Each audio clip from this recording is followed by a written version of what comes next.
Oi, pessoal. Para esse vídeo, nós separamos um problema de otimização que diz o seguinte.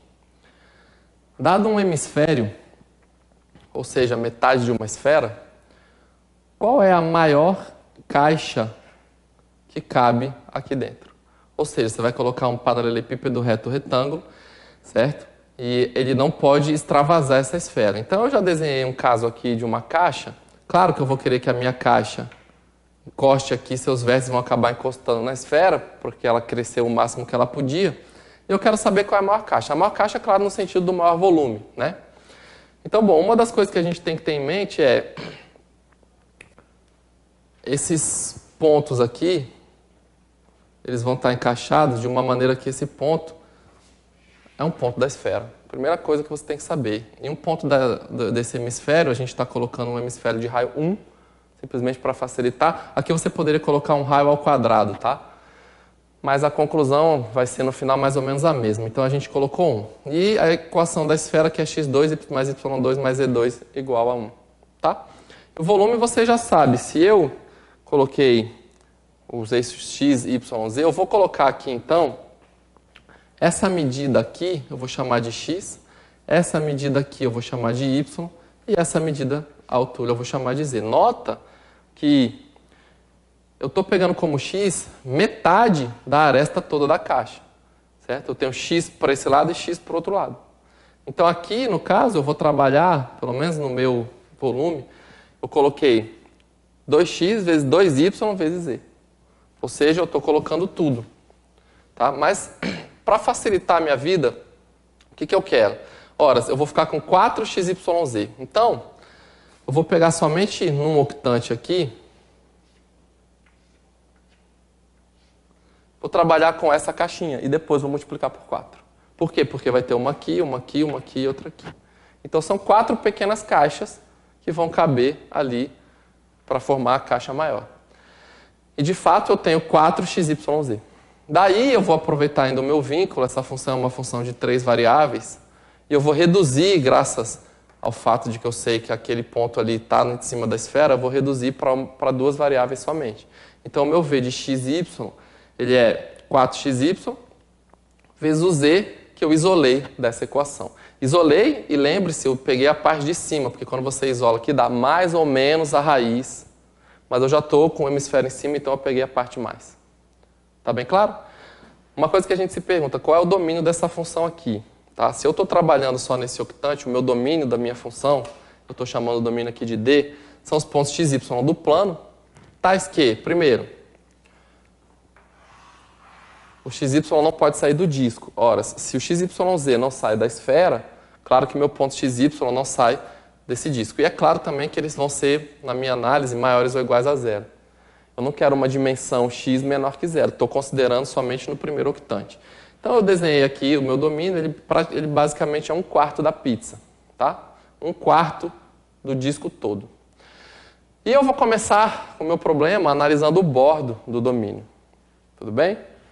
Quando você procura volume máximo, volume mínimo, esses pontos mais mínimos, você sempre tem que analisar o bordo do domínio e os pontos que estão interiores. E a gente vai começar com o bordo, tá? O bordo do meu domínio, eu chamo aqui del D, ele começa com, por exemplo, essa parte aqui.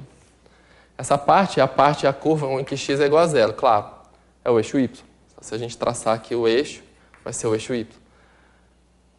Então, aqui são os pontos do seu domínio em que x é igual a zero. Daí, se o x é zero, se o x é sempre zero, você pode voltar ali no seu volume, é claro que o volume vai ser zero.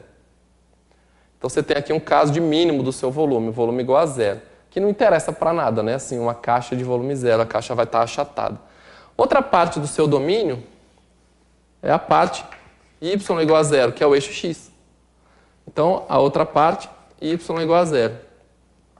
Ora, se o y é zero, da mesma forma o volume vai dar zero. E para finalizar, a outra parte do bordo do domínio, claro, é essa parte do disco. E essa é a parte em que x2 mais y2 é exatamente igual a 1. É exatamente o círculo, certo? É a parte do círculo, que é o bordo desse disco. E bom, se x2 mais y2 são iguais a 1, é claro que o seu z aqui na equação, vamos mostrar aqui o z, é claro que ele é zero, né? Então você tem x2 mais y2. Essa parte aqui já deu 1. Então o z tem que ser zero. Então você achatou a caixa. E aí, claro que o volume vai dar zero também. Então, no outro caso, o z deu zero. Qualquer uma dessas condições implica que o volume é zero. Então você diz o quê? Olha, no bordo você tem os volumes mínimos. Qualquer ponto do bordo, o volume vai dar zero, que é o volume mínimo de uma caixa. Bom, para a gente não interessa muito o volume mínimo, a gente quer o máximo. Se você analisou todo o bordo e o volume sempre deu zero e você sabe que ele assume valores positivos, obviamente o máximo está em pontos do interior do domínio, ou seja, do domínio, excetuando-se o bordo, que é o que eu vou fazer agora. Para achar pontos críticos, pontos de máximo ou de mínimo no interior do domínio, nós já sabemos que nós temos que calcular o gradiente da função. E bom, eu já me adiantei aqui, como a função ali tem uma regra do produto, tem uma regra da cadeia, eu sei que vocês não vão ter muita dificuldade de fazer, mas a conta pode ficar um pouco grande e demorada. Eu já me adiantei e já fiz as duas derivadas parciais, a derivada parcial em x e a derivada parcial em y, tá bom? Então o gradiente de v é uma função de x, y que dá na coordenada x isso daqui e na coordenada y isso daqui. Como você vai fazer que o gradiente tem que ser zero, já está claro então que essa coordenada tem que ser zero, e veja que você tem aqui uma subtração, né? Você tem 4y vezes essa raiz, menos 4x2y dividido pela raiz. Como isso aqui tem que dar zero, é claro que essas duas partes aqui vão ter que ser iguais. E aqui, idem. Então essas duas igualdades são as igualdades que eu vou considerar para fazer a minha conta ali, tá bom? Então eu vou começar assim, ó. Eu vou colocar então, como o gradiente de v é zero, eu vou escrever aqui para você saber, o gradiente de v tem que ser zero, para a gente achar os candidatos a máximo e mínimo. Então, eu vou colocar aqui 4y no primeiro deles. Raiz de 1 menos x2 menos y2 tem que ser igual a 4x2y sobre a raiz de 1 menos x2 menos y2. Uma coisa que você pode estar se perguntando é, professor, por que essa raiz aqui não é zero, né? Você já está dividindo pela raiz. Ora, essa raiz é justamente o z.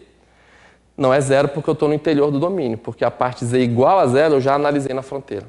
E mais ainda, por que agora que eu posso cortar esse y aqui? Ó? Bom, o 4, claro que eu vou cortar, o 4, mas por que eu posso cortar esse y? Porque o y também não é zero, porque a parte y igual a zero eu já analisei na fronteira.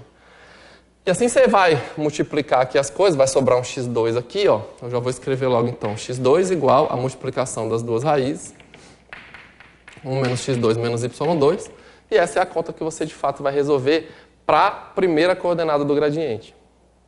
Então, quando você resolver isso, você vai ter que 1 tem que ser exatamente igual. Eu vou passar para lá essas duas coisas, tá? 2x2 mais y2. Essa é uma equação. E o que eu quero te dizer? A outra equação do gradiente, a outra coordenada ser igual a zero, é tudo igual, só troca aqui que o y está ao quadrado e aqui é x. Então, no fundo, a outra equação vai te dar um sistema muito similar, que é simplesmente x2 mais 2y2 igual a 1. Esse é o sistema que você vai ter que resolver. Eu já vou colocar aqui, então. Essa equação implica que a derivada parcial em x dá zero, e essa equação implica que a derivada parcial em y é igual a zero. E, bom, a forma de você resolver isso, tem um monte, né? Claro, você poderia, por exemplo, multiplicar essa equação aqui por 2 e depois subtrair dessa. Então, vamos fazer isso. Multiplicando por 2 e subtraindo, vai ficar 2 menos 1, 1. Multiplicando por 2 e subtraindo, vai ficar 4x2 menos x2, 3x2. Multiplicando por 2 e subtraindo, cancela. Então, você ficou com 1 igual a 3x2, o que dá x igual a 1 sobre raiz de 3. Tá bom? Da mesma forma, você poderia ter multiplicado essa por 2 subtraído dessa, ou você pode pegar esse valor de x e substituir. Agora você resolve para saber que o y também é esse valor. 1 sobre raiz de 3. Tudo bem? Então, a simetria aqui das minhas condições de máximo já mostraram que aqui as coisas têm que ser simétricas. A gente ainda pode se perguntar qual é o valor de z agora. E aí vamos passar para a nossa equação da nossa esfera, que ficou aqui. Veja. Eu já sei que x é 1 sobre raiz de 3. Y é 1 sobre raiz de 3. Eles já são iguais. É claro que aqui, então, vai dar 1/3 e aqui vai dar 1/3, porque aqui eu já elevei ao quadrado. Horas, 1/3 mais 1/3, quanto falta para dar 1? Mais 1/3. Então, o z ao quadrado é 1/3, de onde o z também é 1 sobre raiz de 3. Então, as três dimensões, nesse caso, são iguais. Quando eu fiz aqui essa caixinha, x, y e z, eu não falei anteriormente, mas agora já posso concluir, essa pequena caixinha é um cubo. De tal forma que a caixa toda de maior volume que cabe no hemisfério é simplesmente a junção de 4 cubos, um do lado do outro. Tá claro? Então eu espero que tenha ficado tudo bem explicado, que você saiba pegar o domínio, analisar bem a fronteira, se for preciso parametrizar, achar máximo e mínimo na fronteira. Nesse caso a nossa fronteira foi simples. Depois achar no interior de D, fazer o gradiente, fazer as derivadas parciais, igualar isso a zero, achar os candidatos, achar os pontos. Aqui no nosso caso também achamos aí um único ponto que já facilitou. E saiba maximizar ou minimizar aí as suas funções e resolver os seus problemas, tá bom? Obrigado pela sua atenção e até uma próxima.